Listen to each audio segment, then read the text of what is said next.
I am standing in the back of the packed school auditorium, and my heart is beating so fast I can feel it in my throat.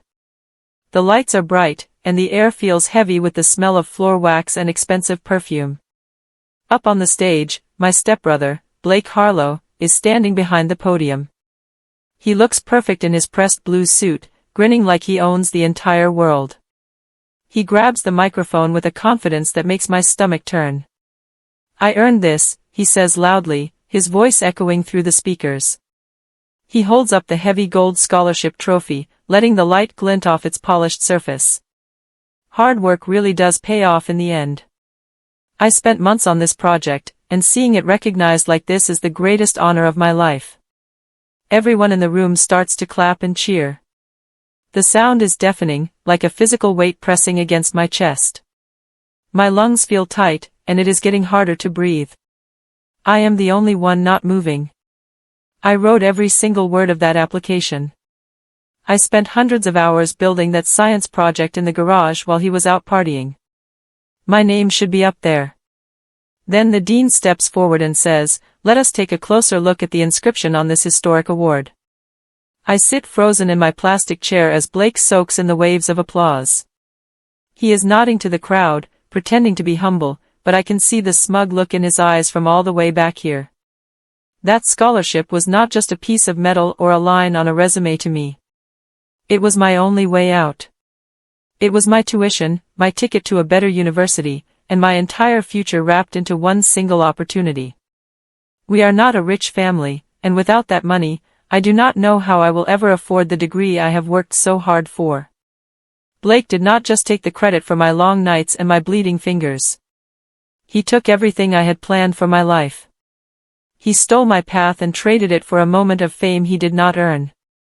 The worst part of all, the thing that feels like a knife turning in my ribs, is my own mother. She is sitting in the very front row, standing up and clapping harder than anyone else. She has a look of pure joy on her face, and she is looking at Blake like he is the greatest son a person could ever have. I start to replay everything in my head, trying to figure out exactly when the trap was set. It started 3 weeks ago when Blake came into my room, looking unusually friendly. He asked for help, saying he was struggling with his own application and did not want to let the family down. He seemed so sincere that I actually felt sorry for him. Then he asked to borrow my laptop, claiming his charger was broken and he needed to submit a small assignment. He even insisted on reviewing my final draft, telling me he wanted to make sure my grammar was perfect because he cared about my success. I was so blinded by the hope of finally bonding with my stepbrother that I did not see the snake in the grass. I thought he just needed guidance and a little bit of support. It turns out, he was not looking for help at all. He was looking for a way to ruin me. While I was in the kitchen getting him a glass of water, he must have copied my entire file. He submitted my whole application, word for word, under his own name and deleted the evidence of my own submission before I could even hit send. As soon as the ceremony ends and the crowd begins to thin out, I push my way through the clusters of parents and students. I find Blake behind the stage, still clutching that trophy like a king holding a scepter. I confront him immediately, my voice shaking with a mix of anger and pure disbelief. "How could you do this, Blake? That is my work. You know you didn't write a single word of that project." I yell, not caring who hears me. He does not look guilty or even surprised. Instead, he just lets out a short, cold laugh that chills me to the bone. "Prove it," he says, leaning in close so only I can hear. Nobody is going to believe the quiet kid over the star athlete. I run to find my parents, my eyes stinging with tears. I try to explain what happened, but they shut me down instantly. My stepdad snaps his fingers at me, his face turning red. "Don't you dare ruin this moment for him with your jealousy," he says. My mother looks at me with disappointment, shaking her head. Behind them, Blake smirks at me over his shoulder, looking like he has already won the entire war. The next morning, the scholarship committee makes it official by posting the winner's announcement on the school's main website. There it is in bold, black letters, Blake Harlow. It lists the rewards, a full-ride scholarship, prestige at the national level, and recognition from the top engineering firms in the country. Seeing his name attached to my ideas feels like a physical punch to the gut. My dream school, the one I have been staring at on my computer screen for 3 years, suddenly feels impossible to reach. Without that funding, the door is slammed shut in my face. I am left standing in the hallway, watching people congratulate him as he walks by like a celebrity. I decided to log into the submission portal one last time, hoping that maybe, just maybe, there is a record of my attempt to upload. I type in my password with trembling fingers and hit enter. My heart drops into my shoes. My account is completely empty. There are no drafts, no pending files, and no history of any activity at all.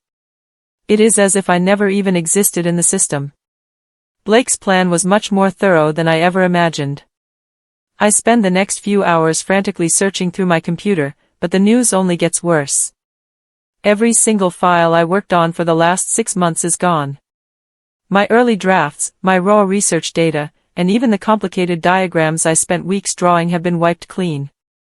I checked my external hard drive, but it has been formatted. Even my cloud backups are showing an error message, saying the folders were manually deleted and purged from the trash bin. Blake did not just steal my work, he systematically erased every single shred of proof that I was the author. He knew exactly what he was doing when he sat at my desk that night.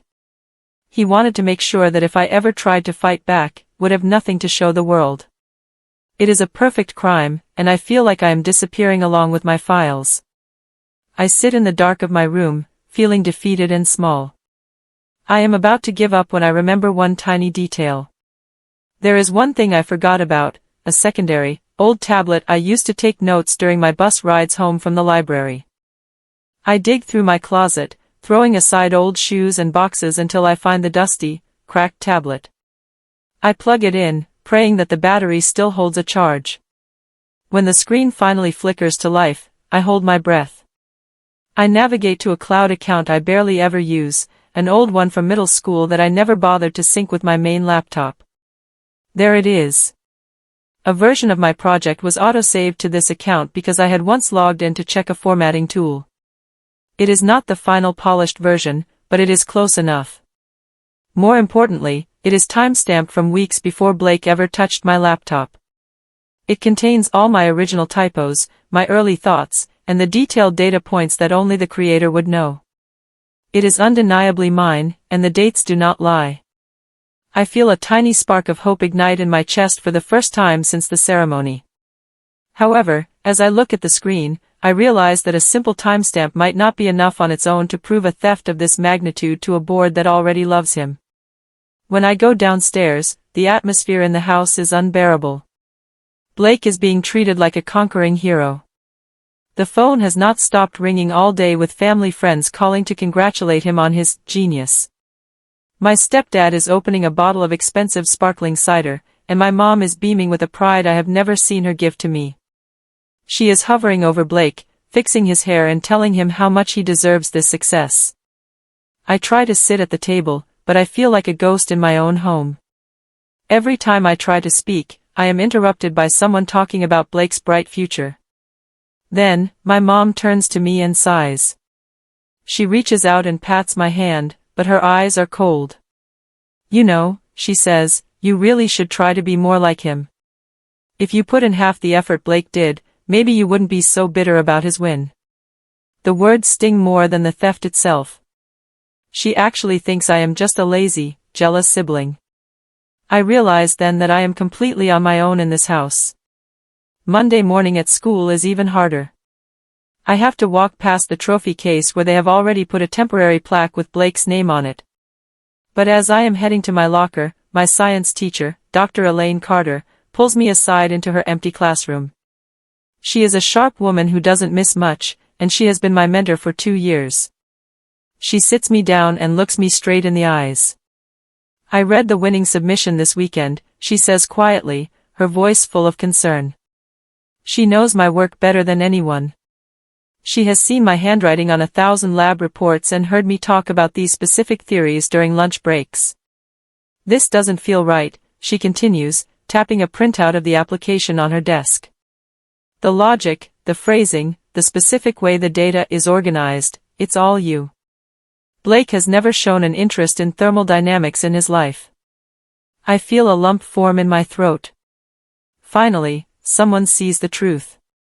Dr. Carter leans forward and offers to help me investigate what really happened behind the scenes. Dr. Carter doesn't waste any time. That afternoon, she pulls up Blake's past work from her files. She compares his previous essays and lab reports to the high-level scholarship submission. The difference is like comparing a toddler's drawing to a masterpiece. Blake's old work is full of simple mistakes and a complete lack of technical understanding. The scholarship paper, however, uses advanced terminology and complex mathematical structures that he hasn't even studied yet. Dr. Carter shakes her head as she looks at the side-by-side comparison. A student doesn't just become a world-class expert overnight, she says firmly. This isn't just suspicious anymore, it's practically impossible. She points to a specific section on page 10 where a very rare coding language is mentioned. She remembers me asking her for books on that exact subject months ago. We spend hours documenting these inconsistencies, building a profile of Blake's academic history versus the stolen project. She looks at me with a grim expression. We have a solid theory, but we still need the digital, smoking gun, to prove he took the file from my specific machine during that window of time. Dr. Carter helps me gain access to the school's network logs with the help of the IT department, under the guise of a technical audit for the science department. We spend hours scrolling through lines of code and connection timestamps. Finally, we find what we are looking for. We track the submission logs for the scholarship portal and see the exact IP address used for the upload. It originated from my home network, which isn't a surprise, but the device ID is linked directly to my laptop. Then, we look at the time. The file was uploaded at 10:14 p.m. on the night Blake was in my room. We check the school's social media and see a post from one of Blake's friends showing him at a party until 9:30 p.m. that night. The timeline fits perfectly. He came home, went straight to my room, and used my own device to betray me while I was busy in the kitchen. It is a clear digital trail that leads straight back to his hands. I feel a rush of adrenaline. This is the proof we need. He was there, he had the motive, and he used my hardware to do it. With the logs and Dr. Carter's analysis in hand, we set up a meeting with the scholarship board. I am shaking as we enter the conference room. 3 high-ranking officials sit across from us, looking stern and impatient. We present our evidence, the suspicious jump in Blake's academic quality, the timestamps from my old tablet, and the network logs showing the upload from my laptop while Blake was present. However, as we finish, the head of the board sighs and leans back. They seem to hesitate, looking at each other with doubt. Accusations like this are very serious, he says. They require undeniable, physical proof of theft. Digital logs can be faked, and students often have bursts of inspiration. It becomes clear that Blake has already been busy. He has spent the last few days charming the committee, talking about his long nights and his passion for science. He even brought them cookies and wrote thank you notes. They see him as a golden boy, and they see me as a disgruntled sibling trying to claw back some glory. The twist is that his personality has bought him more protection than the truth has bought me. While the board deliberates, Blake decides to go on the offensive. He starts posting all over social media about his journey to winning the scholarship. He shares photos of himself holding the trophy, writing long captions about intelligence, discipline, and the haters who tried to stop him. The comments are filled with people praising him, calling him an inspiration to the community. He even does a short video interview for the local news. In it, he looks right into the camera and says he wants to thank those who doubted him, because they only made him work harder. I watched the video on my phone, feeling a hot rage bubbling up inside me. He is using my struggle as a prop for his fake story. Every word he says is a lie, but the world is eating it up. He is building a public persona that makes it even harder for me to speak out. If I challenge him now, it will look like I am just part of the doubters he mentioned. He is painting me into a corner, using the public's love to shield his crime. The breaking point comes a few days later during a school assembly.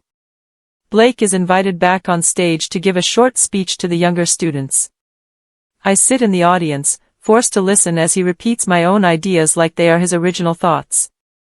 He uses the exact metaphors I wrote in my personal statement, the ones about how science is like a bridge to the future. He even uses a joke I told him about a broken circuit. Something inside me finally snaps. I am tired of being the victim who stays quiet and follows the rules. I am tired of watching a thief walk away with my life while I am told to be happy for him. I realize that if I stay silent, I am letting him win forever. I decide right then and there that I won't stay quiet anymore, no matter what my parents say or how much the school board doubts me. I don't care if I lose everything, I just want the truth to be known. I get up and walk out of the assembly, my mind racing with a new, much more aggressive plan. I meet Dr. Carter after school, and this time, she has someone else with her. It is Ryan Hale, a young legal advisor who specializes in intellectual property and student rights. He isn't intimidated by the school board or Blake's popular image. He looks over everything we have gathered and nods slowly. "We don't rush this," Ryan says, his voice calm and professional. "We aren't going to just throw accusations around. We are going to build a case that is so tight, they won't have a choice but to listen." He explains that we need more than just suspicion. We need a witness or a piece of physical evidence that links Blake directly to the act of copying the files. We spend the next week working in secret. We don't tell my parents, and I pretend to be normal at home, even though it kills me to see Blake acting like a king. We are being meticulous because we know that if we do this, it has to be undeniable. One mistake, and Blake will use his charm to bury me for good. We are preparing for a final showdown. A few days later, we got our first big break. A classmate named Marcus, who is friends with Blake, approaches me in the library. He looks nervous, glancing around to make sure no one is watching us. "I saw him," Marcus whispers. "The night before the deadline, Blake was asking me really specific questions about your project. He wanted to know how to open certain encrypted files on your laptop and where you kept your backups." It turns out Blake was so arrogant that he didn't even hide his curiosity from his friends. He had asked Marcus if there was a way to permanently delete things from a cloud drive. Marcus didn't think much of it at the time, but after seeing the scholarship win, he realized what had happened. He tells me that he felt sick watching Blake take the award. I ask him if he will testify, and he hesitates for a long time. Finally, he nods. He says he can't stand to see me lose my future over a lie. This is the twist we needed, a witness who can place Blake's intent directly on my work. While Ryan handles the witness statement, I decide to do some deep diving into the actual code of the project. I remember that when I was building the simulation software for the science fair, I used a hidden trick I learned from an old coding forum. I embedded my name and a unique serial number deep within the metadata of the source code. It is hidden in a place where only someone looking for it would find it. Blake is not a coder, he just copied the final output files. He had no idea that the DNA of the project was still carrying my signature. I show this to Ryan and Dr. Carter, and their eyes light up. This is physical, digital proof that exists within the very file Blake submitted to the committee. He didn't know to erase it because he didn't even know it existed. This is the smoking gun we were looking for. It is embedded deep in the code, a permanent mark of my authorship that no amount of lying can change. We now have a witness, a timeline, and a digital fingerprint.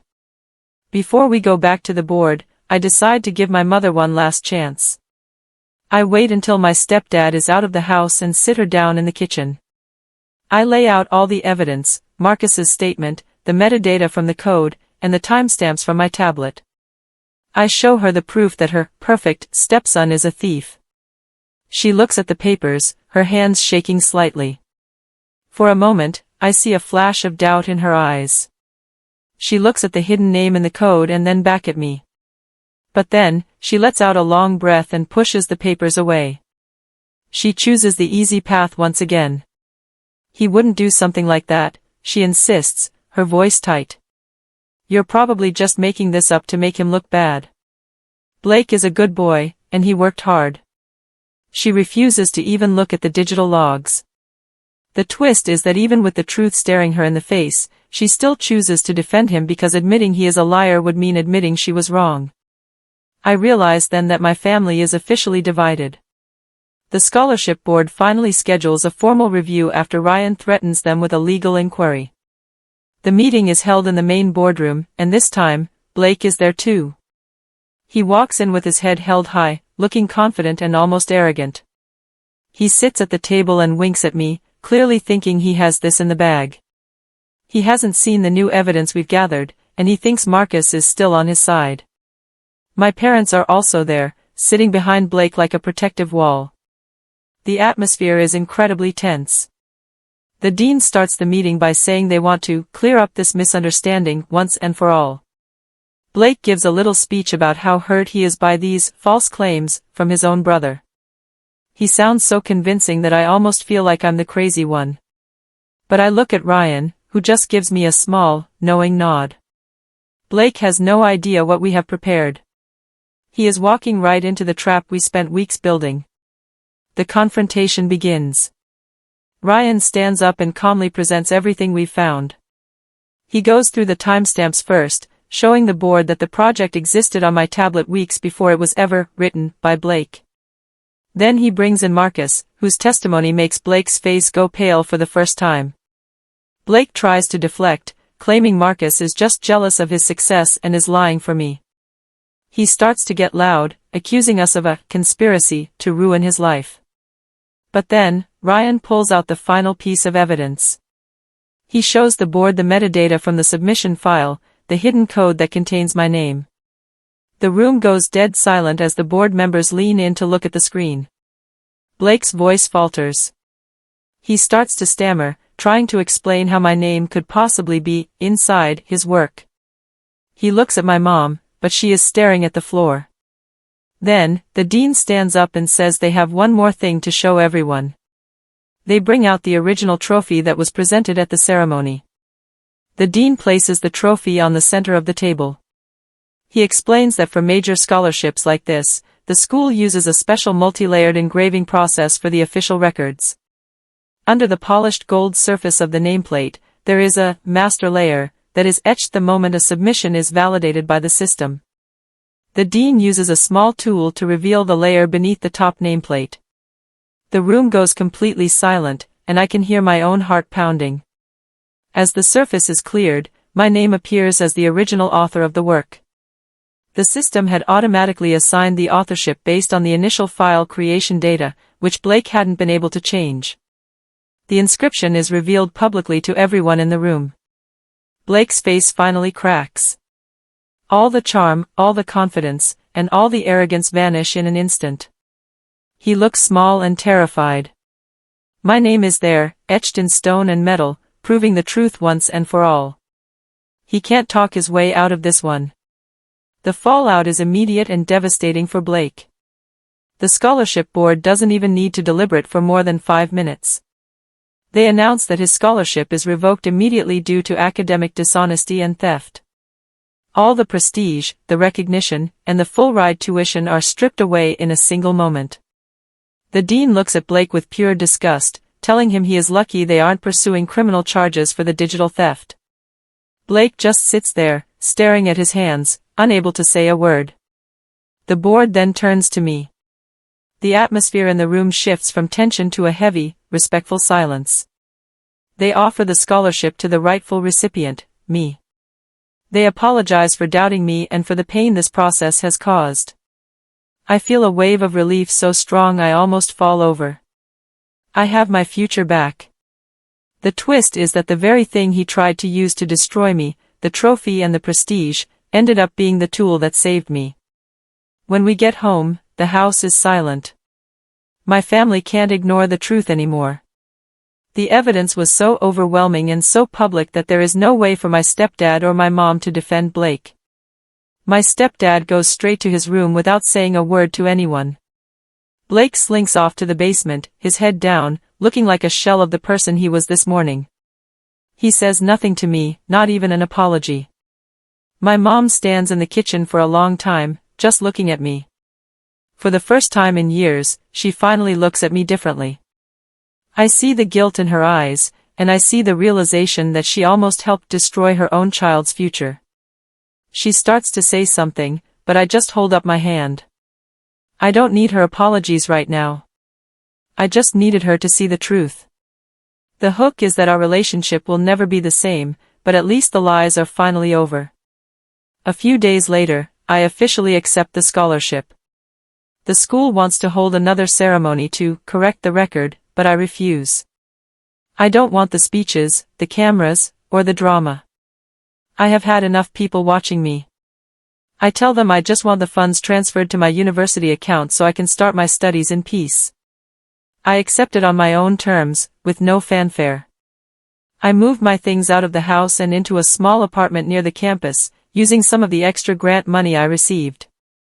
I am finally free of the shadow of my stepbrother and the coldness of my family. I am standing on my own 2 feet, and it feels incredible.